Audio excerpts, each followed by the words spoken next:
വാടകഗർഭത്തിന് അല്ലേ? വാടകഗർഭത്തിന് സമീപിക്കുക അവന്റെ തള്ളേനെ.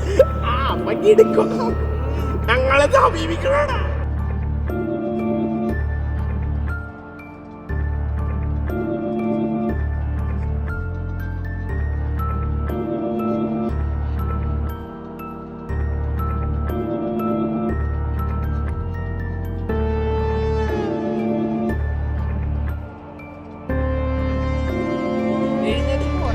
ഇവിടെ കണ്ടെഴുതേണ്ട.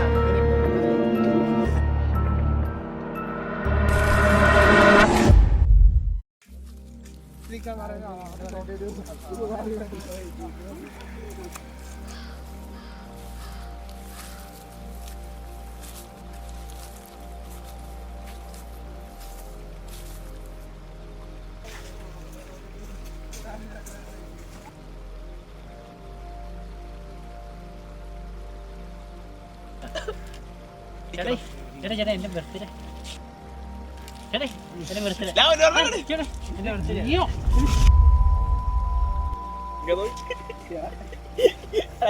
തള്ളല്ലേടാ ഒരപ്പൻ ചോദിക്കാൻ പറ്റും കേട്ടാ. സത്യമായിട്ട് അവന്റെ അപ്പനെ കയറി രണ്ടു വരുവാടോ നിന്റെ അപ്പൻ ചോദിക്കേ.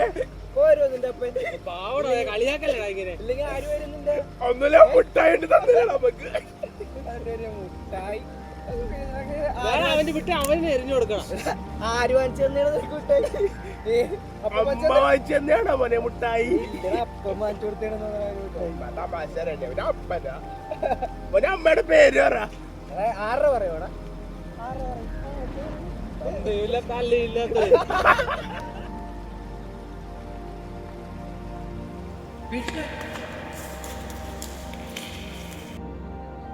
ഇതെന്ത് പറ്റിയാടാ? Happy birthday.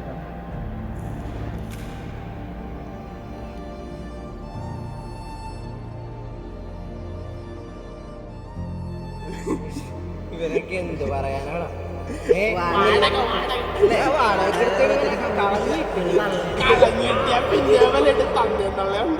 വാടകയ്ക്ക് എടുത്ത് പൈസ കൊടുത്ത് വാങ്ങിച്ചാണ്. എന്തിനാണ് ഇവരെയൊക്കെ പൈസ കൊടുത്ത് വാങ്ങണത്? മുട്ടായി നോക്കാം ബർത്തിന്റെ കാര്യങ്ങളെ പറ. മുട്ടായി കൊടുത്ത് വാങ്ങിച്ചാണ്.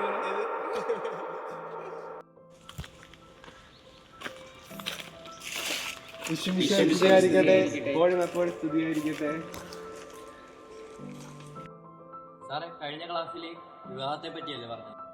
അതെ അതെ. ഈ ക്ലാസ്സിൽ വാടക ഗർഭധാരണത്തെ പറ്റി ഒന്ന് പറഞ്ഞത്. സാറേ, സഭയുടെ നിലപാടിനെ കുറിച്ച് സാറിനൊന്ന് ഇതിനെക്കുറിച്ച് വ്യക്തമാക്കാൻ പറ്റും? വാടക ഗർഭധാരണത്തെപ്പറ്റി സഭയ്ക്ക് അതിൻ്റെതായ കാഴ്ചപ്പാടുകൾ നിലപാടുകളുമുണ്ട്. അമാനുഷികവും പരിതാപകരവുമായ സംഭവമെന്നാണ് വാടക ഗർഭത്തെ അപലപിച്ച് പരിശുദ്ധ പിതാവ് ഫ്രാൻസിസ് പാപ്പ പറഞ്ഞത്. ഇനി ഞാൻ നിങ്ങളുടെ ചോദ്യത്തിലോട്ട് കടക്കുക. സഭയുടെ ഔദ്യോഗിക പഠനം എന്തെന്നാൽ ഇത്ര തന്നെ: സഭ ഒരിക്കലും വാടക ഗർഭധാരണത്തെ പിന്തുണയ്ക്കുന്നില്ല. വിവാഹമെന്ന പവിത്രമായ കൂദാശയുടെ അതിരുകടക്കലാണ് വാടക ഗർഭം. വിവാഹം ഒരു ഉടമ്പടിയാണ്. അതെന്നേക്കും നിലനിൽക്കുന്നു. അതിൽ സന്താനങ്ങളെ ജനിപ്പിക്കാനുള്ള സന്മനസ്സും അവർ കണ്ടെത്തണം. എന്നാൽ വാടക ഗർഭധാരണം അതിൻ്റെ ചൈതന്യം നശിപ്പിക്കുന്നു. ഓരോ കുഞ്ഞിനും ദൈവ പദ്ധതി പ്രകാരം ഒരമ്മയും ഒരപ്പനും ഉണ്ടായിരിക്കണം. ആ അമ്മയും അപ്പൻ്റെയും സ്നേഹത്തിൽ വളർന്നു വരാൻ ആ കുഞ്ഞിന് അവകാശമുണ്ട്. ഇതാണ് സഭയുടെ ഔദ്യോഗിക നിലപാട്. എന്നാൽ ഓരോ ജീവനും വിലയുണ്ട്. വാടക ഗർഭധാരണം വഴി പിറവിയെടുത്ത ഒരു മനുഷ്യജീവനെ പോലും നാം മാറ്റി നിർത്താൻ പാടില്ല, പ്രത്യേകിച്ച് പ്രത്യാശയുടെ ഈ ജൂബിലി വർഷത്തിൽ. അങ്ങനെയുള്ളവരുടെ ജീവിതങ്ങളിൽ പ്രത്യാശയുടെ കിരണം വീശാൻ ഈ ജൂബിലി വർഷത്തിൽ നമുക്ക് കഴിയട്ടെ. കാരണം പ്രത്യാശ നമ്മെ നിരാശരാക്കുന്നില്ലല്ലോ.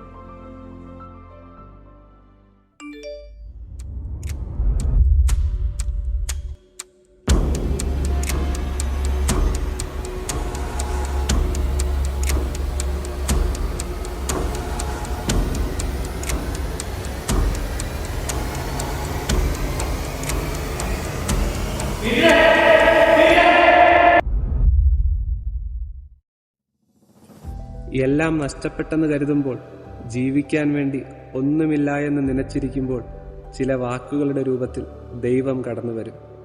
ഒറ്റപ്പെട്ടവൻ്റെയും അവഗണിക്കപ്പെട്ടവൻ്റെയും ജീവിതത്തിൽ പ്രത്യാശ പകരുന്ന ദൈവമായി രൂപപ്പെടുക എന്നതാണ് വലിയ ഭാഗ്യം. അരികുവൽക്കരിക്കപ്പെട്ടവരെ ചേർത്ത് നിർത്തി പ്രത്യാശയുടെ മഹാതീർത്ഥാടനത്തിൽ പങ്കുചേരാം. സ്പെസ് നോൺ കോൺഫുൻഡിത്, ഹോപ്പ് ഡസ് നോട്ട് ഡിസപ്പോയിന്റ്.